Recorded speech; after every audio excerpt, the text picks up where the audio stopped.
Welcome back again friends, आपके अपने YouTube channel mastermind Sameer में। तो दोस्तों, बहुत सारे स्टूडेंट की यह प्रॉब्लम रहती है कि रोग निदान के पेपर में हम संप्राप्ति किस तरह से लिखें।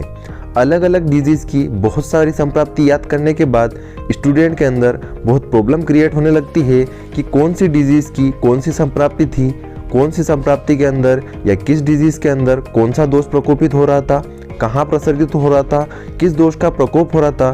तो यह बहुत प्रॉब्लम क्रिएट करता है। तो दोस्तों, आज के वीडियो में मैं आपको बताऊंगा कि किस तरह से हम सभी डिजीज़ की संप्राप्ति आसानी से बना सकते हैं, किस तरह से उसके अंदर दोष का प्रकोप समझा सकते हैं और किस तरह से डिजीज़ को हमको एग्जाम में लिखना है उसके बारे में मैं आपको ईजी तरीके से समझाऊंगा। तो दोस्तों, बने रहिए वीडियो के साथ लास्ट तक, ताकि आप आसानी से रोग निदान के पेपर में सारी डिजीज़ की संप्राप्ति आसानी से लिख सकें। तो दोस्तों, एग्ज़ाम में कोई भी डिजीज़ पूछी जाए, आपको सबसे पहले संप्राप्ति के अंदर लिखना है निदानों का सेवन, क्योंकि कोई भी डिजीज़ बिना निदान के नहीं हो सकती।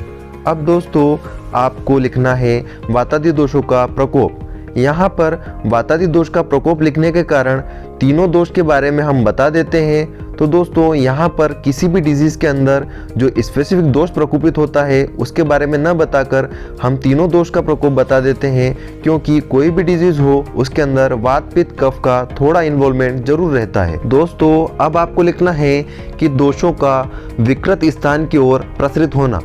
यहाँ पर हमें अगर डिजीज़ कहाँ हो रही है और दोष कहाँ पर प्रसरित हो रहे हैं, कहाँ पर फैल रहे हैं, उस स्थान का आइडिया नहीं है, तो हमको इस तरह से लिख देना है कि दोषों का विकृत स्थान की ओर प्रसरित होना। और यदि आपको यह पता है कि दी गई डिजीज़ के दोष कहाँ पर प्रसरित हो रहे हैं, कहाँ पर फैल रहे हैं, तो उस डिजीज़ की संप्राप्ति के अंदर आपको उस स्थान का नाम लिख देना है। जैसे संधिगत वात के अंदर दोषों का संधियों के अंदर प्रसार होगा, उसी तरह पांडु के अंदर दोषों का त्वचा के अंदर प्रसार होगा, तो आपको वहां पर इन स्थानों का नाम लिख देना है। तो दोस्तों, अब हमें लिखना है दोष दुष्य समूर्छना वाले स्थान पर दोषों का स्थान संश्रय। अब हमें एग्जाम में दी गई डिजीज की यह पता नहीं है कि कौन से स्थान पर दोष और दुष्य मिल रहे हैं और डिजीज को उत्पन्न कर रहे हैं, तो हम इस तरह से लिख देंगे कि दोष दुष्य समूर्छना वाले स्थान पर दोषों का स्थान संश्रय। अब हमें स्थान नहीं पता होने पर भी हमने इस तरह से लिख दिया, तो वहाँ पर हम डायरेक्ट ही उस अवस्था को बता रहे हैं कि दोष दुष्य समूर्छना वाले स्थान पर दोषों का स्थान संश्रय हो चुका है। और यदि हमें दोषों के स्थान संश्रय का स्थान पता है तो हमें उस स्थान को यहाँ पर मेंशन कर देना है। जैसे एग्जाम्पल के तौर पे संधिगत वात में हम इस तरह से लिख सकते हैं कि शरीर की संधियों में दोषों का स्थान संश्रय होना। आखिरी में आपको लिखना है व्याधि की उत्पत्ति।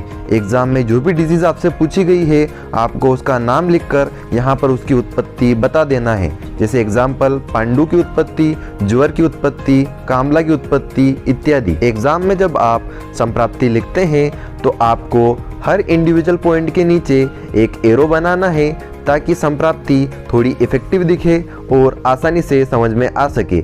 मेरे पास स्पेस कम होने की वजह से मैंने एरो नहीं यूज़ किए हैं, लेकिन आपको एग्ज़ाम के अंदर एरो यूज़ करने हैं। तो दोस्तों, संप्राप्ति को और अच्छा इफेक्टिव बनाने के लिए और एग्जामिनर से अच्छे मार्क्स पाने के लिए हम यहाँ पर एक बहुत ही अच्छा और इम्पोर्टेंट चेंज करने वाले हैं। आपको यहाँ पर षट क्रिया काल की सभी अवस्थाओं के बारे में भी मेंशन करना है, जिसकी वजह से संप्राप्ति और इफेक्टिव हो जाएगी और आपको इस संप्राप्ति के अच्छे मार्क्स मिलेंगे। तो दोस्तों, अब आपको निदानों का सेवन जहाँ लिखा हुआ है उसके आगे एरो लगाकर लिखना है संचयावस्था। उसी तरह वातादि दोषों का प्रकोप, उसके आगे लिखना है प्रकोपावस्था। और दोषों का विकृत स्थान की ओर प्रसरित होना, इसके आगे लिखना है प्रसरावस्था। उसी तरह दोष दुष्य समूर्छना वाले स्थान पर दोषों का स्थान संश्रय, इसके आगे लिखना है स्थान संश्रय अवस्था। और लास्ट में आपको लिखना है व्याधि उत्पत्ति के सामने व्यक्तावस्था। यहाँ पर आपको षट क्रिया काल की जो 6 नंबर की अवस्था है, जिसका नाम भेद अवस्था है, उसको मेंशन नहीं करना है, क्योंकि जो व्याधि उपद्रव युक्त हो जाती है उसी के अंदर उसका यूज़ किया जाता है, इसलिए आपको यहाँ पर उस अवस्था का यूज़ नहीं करना है।